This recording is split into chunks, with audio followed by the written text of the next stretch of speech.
ગીરમાં Somnath Kodinar commercial rail પ્રોજેક્ટનો વિરોધ ઉઠ્યો। વેરાવળ, સુત્રાપાડા અને કોડીનારના 30 ગામના જવાબદાર આગેવાનો દ્વારા જિલ્લા કલેક્ટરને આવેદનપત્ર આપવામાં આવ્યું। ખેડૂતોને વિશ્વાસમાં લીધા વગર કોઈ જાહેરનામું બહાર ન પાડવા તેમજ પોલીસ બંદોબસ્ત ન ફાળવવા રજૂઆત કરાઈ।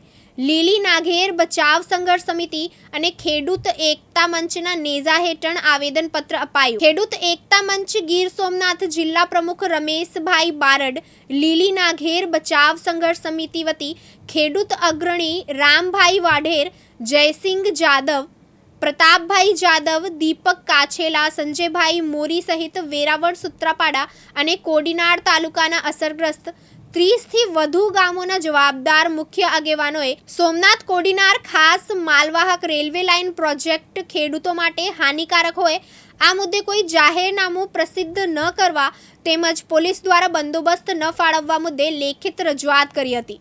3 તાલુકાના ખેડૂતોને જે મોટા પાયે નુકસાન થાય છે, આ ભવિષ્યમાં આ પરિસ્થિતિ નિર્માણ થાય તો જેના જમીન જાય છે એ ખેડૂતો તો નાબૂદ થવાના છે। બાકીના ખેડૂતોનો પણ રસ્તા, પાણીના પ્રશ્ન બરોબર અને તમામ પ્રશ્નોથી મતલબ આ વિસ્તાર આખો હિજરત કરવી પડે એવી પરિસ્થિતિ થાય।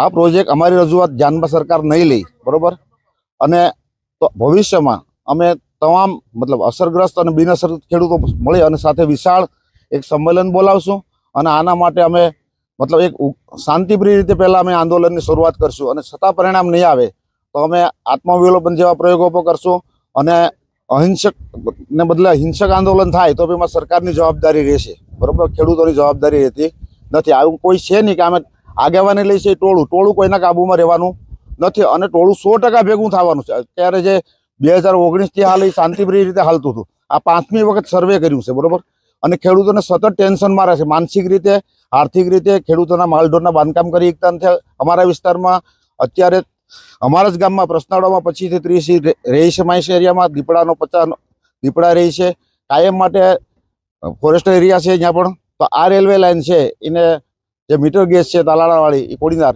એને બોર્ડ ગેજ કરી અને એમાં રૂપાંતર કરીને લઈ જવામાં આવે। આજે કલેક્ટર સાહેબની અહીંયા અમે રજૂઆત કરવા આવેલા। આ દેશ ખેતી પ્રધાન દેશ છે અને આજે જમીન કાયમી સંપાદનો થતી જાય અને જમીનના ટુકડા થતા જાય તો આ રેલવે આવવાથી હજારો એકર જમીન બરબાદ થાય એમ છે, હજારો ખેડૂતો ઘર વિહોણા બની એમ છે અને પાણી ભરાવાથી આજુબાજુની જમીનો નુકસાન થાય એમ છે।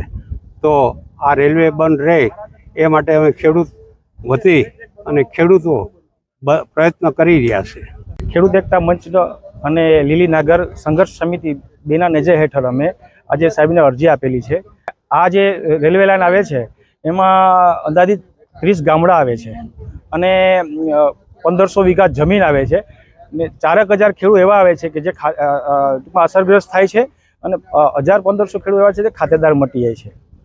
ને અમારો જે વિસ્તાર છે સાહેબ એ 7 નદી, મારા અંદાજ પ્રમાણે 7 નદી છે, બધી દરિયામાં ભળે છે ને હાલની તકે અત્યારે રેલવે ટ્રેક નથી બન્યો છતાં બી 5 ગામડા એવા છે, લાટી, કદવાર, હણાસા, લોઢવા કે જેમાં પાણી ભરાય છે ને જો ટ્રેક ઊંચો થશે, રેલવેનો ટ્રેક ઊંચો થવાનો છે, ઊંચો થશે એટલે કાયમી માટે એ ફળદ્રુપ જમીન નાશ પામશે ને ડૂબમાં જમીનો જશે। પરેશ જાદવ, દિવ્યાંગ ન્યૂઝ, ગીર સોમનાથ।